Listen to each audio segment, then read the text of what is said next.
नमस्कार, नई परख के राष्ट्रीय मुद्दा कार्यक्रम में आप सब लोगों का स्वागत है और हमारे साथ रोज की तरह ही प्रोफेसर अभय कुमार दुबे हैं और हम इनसे देश की राजनीति के बारे में, जो आज घटनाएं घटी हैं उसके बारे में कुछ प्रश्न करेंगे। जी, अभय सर नमस्कार। नमस्कार।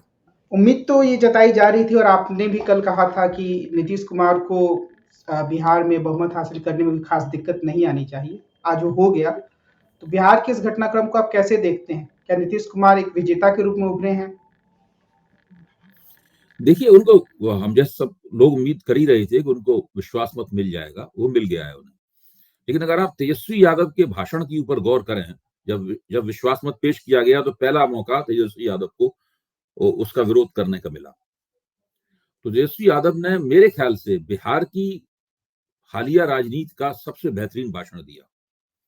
मुझे लगता है कि देश में विपक्ष की तरफ से नरेंद्र मोदी को अगर छोड़ दिया जाए, तो विपक्ष की तरफ से भाषण देने वाले कई नेताओं में तेजस्वी जो अच्छा भाषण देते हैं उसमें तेजस्वी यादव के नाम का भी शुमार करना चाहिए। जाहिर है कि जिस तरह वो बोल रहे थे वो एक खास तरह से बिहारी लहजे में बोल रहे थे, और इसकी वजह से उनका भाषण और भी ज्यादा प्रभावशाली हो गया था। एक एक शब्द और एक लाइन भी उन्होंने ऐसी नहीं कही जो कि फालतू हो, जो उन्हें नहीं बोलनी चाहिए थी। उन्होंने हर बार सही जगह पर चोट की, उन्होंने बिल्कुल सही आलोचना की। और उनका एक ये जो फिक्रा कि मोदी जी बहुत पक्की गारंटियां आजकल दे रहे हैं, तो क्या वो गारंटी दे सकते हैं कि नीतीश कुमार दोबारा फिर से पलटी नहीं मारेंगे? वो तो मेरे ख्याल से सब लोगों को हमेशा याद रहेगा। उन्होंने जो विचित्र स्थिति है उसको याद दिलाया, उसका ध्यान दिलाया कि नीतीश कुमार एक ही कार्यकाल में तीसरी बार मुख्यमंत्री पद की शपथ ले रहे हैं। वजह से ना एक एक 5 साल की अवधि के अंदर अंदर 3 विभिन्न पदों के ऊपर वो रहे हैं, जिसमें एक उप मुख्यमंत्री पद भी शामिल है। और तो और उन्होंने सबसे जो दिलचस्प बात कही, जो बिल्कुल रेखांकित करने काबिल है, वो ये है, उन्होंने कहा जब आप राज्यपाल के पास गए तो आपने कहा कि मेरा मन नहीं लग रहा था वहां पर। यानी वो उन्होंने दिखाया कि नीतीश कुमार के पास ऐसा कोई भी पक्का कारण नहीं है जिसको वो अपने पाला बदलने के पक्ष में इस्तेमाल कर सके। मैंने भी ये बात कही थी, नीतीश कुमार एक भी बात नहीं ऐसी बोल पाए जिससे सुनकर अंदाजा लगे कि भाई इनके लिए पाला बदलना, पलटी मारना बहुत जरूरी था। इसी से मुझे लगता है कि हम लोगों का ये जो अंदाजा है कि ये एक तरह से भारतीय जनता पार्टी के अंडर कवर एजेंट थे, जो वहां पे गए और उन्होंने विपक्ष की राजनीति को बढ़ावा दिया और उसको बीच में सेबोटाज करके, उसको भितरघात करके वहां से वापस लौट आए। अब तो मैं ये तक सोचने लगा हूं, पहले मैं ये सोचता था कि अगर कांग्रेस ने पटना में संयोजक बना देती तो शायद वो ऐसा नहीं करते, मैंने लिखा भी है इस बारे में। लेकिन अब मुझे लगता है कि अगर संयोजक बना दिया जाता है ना, तब भी ये देर सवेर किसी दूसरे तर्क का सहारा लेकर वापस लौट आते और उस वक्त ये ज्यादा बड़ा डैमेज करते, पूरी तरीके से सब कुछ तबाह बर्बाद होता कि इस विपक्षी मोर्चे का संयोजक ही चला गया छोड़कर। अभी तो ऐसा नहीं हुआ है। तो नीतीश कुमार की ये जो स्थिति है, ये स्थिति वास्तव में, अगर उन्होंने तेजस्वी यादव ने कहा कि किसी बच्चे से भी पूछिए आप बिहार के, वो बता देगा इनके बारे में कौन कैसे कैसे शब्दों का इस्तेमाल करेगा, जिन शब्दों को हम यहाँ दोहराना नहीं चाहते। दूसरे, तेजस्वी यादव ने 2 बातों को खास तौर से जोर दिया। एक तो बेरोजगारी के सवाल को, नीतीश कुमार के साथ उनका अनुभव था, पिछले चुनाव में जब उन्होंने मांग उठाई थी तब सारी बातें उन्होंने खोल के रखी। दूसरी बात, ओल्ड पेंशन स्कीम पे उन्होंने जोर दिया। तो इससे यह भी साफ हो गया कि विपक्ष किन 2 महत्वपूर्ण मुद्दों को लेकर चुनाव के मैदान में उतरने वाला है। न केवल लोकसभा के चुनाव में, बल्कि आगे आने वाले अगले साल अक्टूबर में होने वाले विधानसभा के चुनाव में भी तेजस्वी यादव इसी को लेकर सामने आएंगे और भारतीय जनता पार्टी का मुकाबला करेंगे। मुझे उनकी बातों से लगा कि उनके अंदर आत्मविश्वास की कमी नहीं है। नीतीश कुमार के चले जाने से अपने आप को कमजोर नहीं महसूस कर रहे और भाजपा को अच्छा मुकाबला देंगे। और यही बात शायद जो आज तक पर देश का मूड सर्वे आया था, उसके परिणामों से भी उनके तथ्यों से भी निकल कर आ रही है कि इस सब नीतीश कुमार के पाला बदलने के बावजूद बिहार में एनडीए जो है वो नुकसान का सामना कर रहा है। ये बात भी आज साफ हुई कि नीतीश कुमार के पास अभी भी कोई बहुत मजबूत तर्क नहीं है कि आखिर उन्होंने क्यों इस गठबंधन को छोड़ा। वो बार बार कहते रहे कि उधर से लोग कुछ कमा रहे थे, इसके अलावा और कोई तर्क उनके पास नहीं था। ये बात सही है कि अभी भी उनके पास कोई तर्क नहीं बचा है, आप इससे सहमत? बिल्कुल बिल्कुल। देखिए, विजय सिन्हा ने जो कहा वो भारतीय जनता पार्टी का पहले से एक स्थापित तर्क है कि ये लोग परिवारवादी हैं, ये लोग भ्रष्ट हैं, यही तर्क उन्होंने दिया। ये लोग जातिवादी हैं, परिवारवादी हैं, भ्रष्ट हैं और जातिवादी हैं। और नीतीश कुमार ने कहा कि भाई इनके पास पैसा कहां से आया जो विधायकों को ऑफर कर रहे थे, हम इसकी जांच कराएंगे। तो ये सब बातें कोई नई नहीं है बातें, ये सब पुरानी घिसी पिटी हैं और इन सब बातों के पीछे कोई भी पुख्ता तर्क नहीं है। जो तेजस्वी यादव ने कहा वो एक सवाल है, जो बहुत बड़ा सवाल है, जो नीतीश कुमार की राजनीति पर, भारतीय जनता पार्टी की राजनीति के सिर के ऊपर लटक रहा है कि भाई इन्होंने महागठबंधन को क्यों छोड़ा। देखिए, मैं तो यहां तक कहता हूं कि जो जो तेजस्वी यादव कहते हैं तो उनकी ये बात भी सही होती कि महागठबंधन में नीतीश कुमार की स्थिति एनडीए के मुकाबले ज्यादा मजबूत थी। वो अगर तेजस्वी के साथ में, कांग्रेस के साथ में और वाम दलों के साथ में भाजपा के खिलाफ चुनाव लड़ते तो वो ज्यादा बेहतर परिणाम निकालते। तब उनकी स्वायत्तता और उनका नेतृत्व और उनकी प्रतिष्ठा तीनों ही पहले से मुकाबले बढ़ जाते। लेकिन नीतीश कुमार ने एक मजबूत मुकाम छोड़कर एक ऐसे मुकाम पर जाना पसंद किया जिसकी वजह से आज उनकी कमजोरी साफ दिखाई पड़ रही है। उनके तर्क खोखले हैं, उनके अंदर कोई दम नहीं है उनके अंदर। तो इसलिए मैं एक बार फिर कहता हूं कि ये नरेंद्र मोदी के अंडर कवर एजेंट थे। इन चीजों के प्रमाण नहीं होते, लेकिन इन चीजों के परिस्थिति जन साक्ष्य होते हैं, सर्कमस्टांशियल एविडेंस होती है जो लगातार मिल रही है। पहली सबसे पक्की एविडेंस उसकी यही है कि इनके पास महागठबंधन छोड़ने का अभी तक कोई पुख्ता तर्क नहीं है। कोई ऐसा तर्क नहीं है जिसको सुनकर हम लोग विश्वास कर लें कि भाई बंदे ने छोड़ा तो ठीक ही छोड़ा, वरना उसका इतना इतना नुकसान हो जाता। महागठबंधन में ये फायदे में थे, मैं बार बार जोर देके कहूंगा, महागठबंधन में ये फायदे में थे। महागठबंधन में जो भी चुनाव जीतते ये, और जीतते, जम के जीतते, तो इनकी प्रतिष्ठा बढ़ती। आज इनके चुनाव जीतने पे भी एनडीए में शक है और इनकी प्रतिष्ठा तो पहले से नीचे गई है। कुल मिलाकर क्या हम यह कह सकते हैं कि विपक्ष की राजनीति कम से कम बिहार में पूरी तरह से खत्म नहीं हुई है? लोकसभा चुनाव के लिहाज से कुछ पूरी संभावनाएं तरीके से नहीं कमल, विपक्ष की राजनीति लोग अब मुझे लग रहा है कि बिहार में मजबूत है। ये तो मानना, ये तो कहना ही नहीं चाहिए हमें कि पूरी तरीके से खत्म नहीं हुई है। मेरा मानना है कि नीतीश कुमार के जाने से धक्का लगा था, अभी भी लगा है। नीतीश कुमार वहां होते तो उनकी स्थिति ज्यादा मजबूत होती, इसमें कोई शक नहीं। जो भी नीतीश कुमार का जनाधार कमजोर हुआ हो, लेकिन फिर भी उस जनाधार के साथ मिलकर महागठबंधन की प्रतिष्ठा और भी ज्यादा बढ़ती। लेकिन उनके चले जाने के बाद में महागठबंधन की स्थिति कमजोर नहीं हुई है। वो मजबूती के साथ भारतीय जनता पार्टी का मुकाबला करेगा और भारतीय जनता पार्टी को नुकसान पहुंचाने की स्थिति में है। एक सवाल मैं महाराष्ट्र के संबंध में करना चाह रहा हूँ। महाराष्ट्र में आज एक और बड़े कांग्रेस के जो नेता हैं, उन्होंने कांग्रेस से इस्तीफा दे दिया। मैं आमतौर पर जो यूट्यूब के दूसरे चैनल्स हैं या जो थोड़े कांग्रेस या विपक्ष की राजनीति से हमदर्दी रखने वाले लोग हैं, उनकी टिप्पणियों को देखता हूँ। तो टिप्पणियां अक्सर यही आती है कि ईडी का डर है, ईडी का भय है। और आपने भी एक दिन कमलनाथ की ओर इशारा किया था कि वो भी शायद आगे जा सकते हैं। तो ये क्या कांग्रेस की राजनीति में कोई बड़ी खामी को दिखाता है, या सच में ईडी एक ऐसा हथियार बन चुका है जो भारत के राजनेताओं को अपनी दशा दिशा बदलने के लिए मजबूर कर रहा है?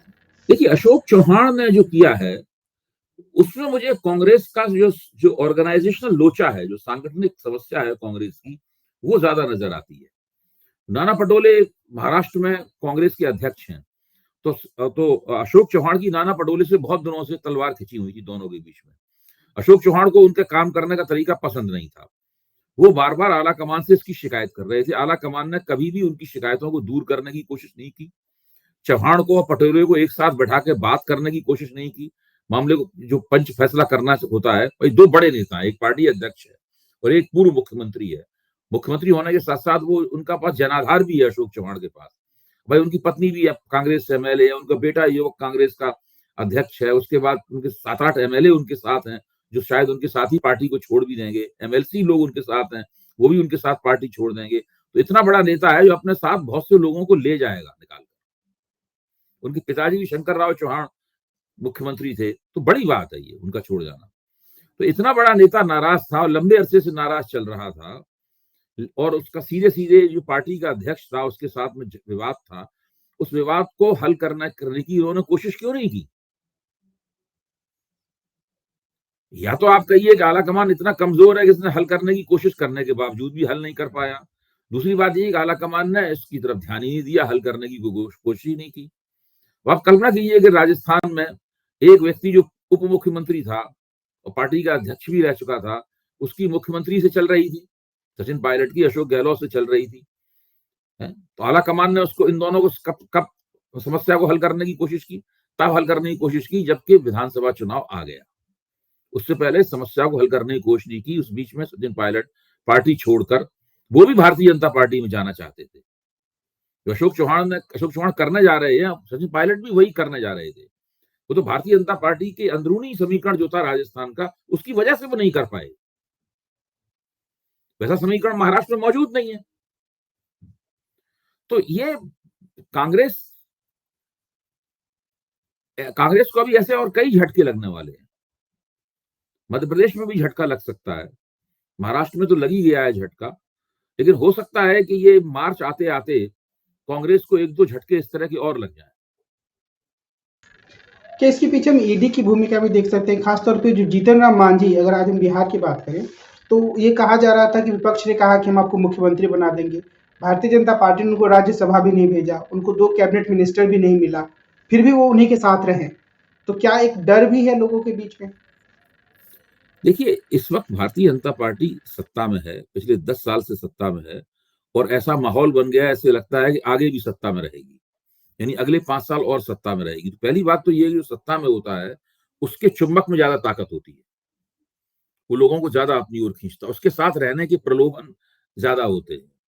विपक्ष में वही आएगा जो विशेष रूप से या तो बहुत नाराज हो या बड़ा हिम्मत वाला हो, थोड़ा परवाह नहीं करता हो। तो ये इनके जीतन राम मांझी वगैरह के सबके छोटे छोटे संगठन है, ये ऐसी कोई ये बहुत हिम्मत वाले नेता नहीं है। हम सब लोग इन्हें जानते हैं, इनकी राजनीति किस तरह की है। तो अगर ईडी ना भी होता तब भी ये एनडीए के साथ ही रहना ज्यादा पसंद करते। दूसरे, उनका नीतीश कुमार के साथ जो अनुभव था, वो अनुभव भी काफी तल्ख किस्म का था। जब नीतीश कुमार ने उनको मुख्यमंत्री बनाया, इन्हें तो उम्मीद नहीं थी हमें मुख्यमंत्री बना दिया जाएगा, लेकिन एक बार जब मुख्यमंत्री बन गए तो वो जिस तरह के बयानबाजी करते थे, इस तरह के भाषण देते थे, ऐसा ज्ञान वो बांट रहे थे, वो भी बड़ा विचित्र और विकट था। हम लोगों ने सब देखा है उसको। तो नीतीश कुमार ने इनको बहुत काफी अपमानित करके, वो बुरी तरीके से जब हटने के लिए तैयार नहीं थे तो उनको धकेला के मुख्यमंत्री पद से उतारा गया। अभी अभी भी नीतीश कुमार महागठबंधन के मुख्यमंत्री थे, तब भी एक वक्तव्य में इनको अपमानित किया था। तो ये नीतीश कुमार के एंड बीजेपी की वजह से उसमें बने हुए हैं नीतीश कुमार के साथ में। इसीलिए मैं कहता हूं कि जो जीतन राम मांझी का समर्थन आधार है, वो जनता दल यूनाइटेड के उम्मीदवारों को वोट देगा, इसमें मुझे पूरा शक है। जो पासवान का जो जनाधार है, वो जनता दल यूनाइटेड के उम्मीदवारों को वोट देगा, मुझे इसमें भी शक है। उपेंद्र कुशवाहा का आधार भी नीतीश के उम्मीदवारों को वोट देगा, मुझे इसमें भी शक है।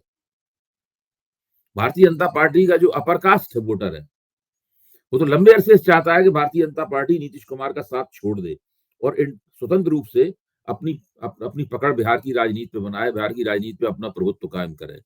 वो लोग भी कोई नीतीश कुमार अगर कुछ सीटें हार जाते हैं तो ऐसा इन सब लोगों को उचित लगेगा।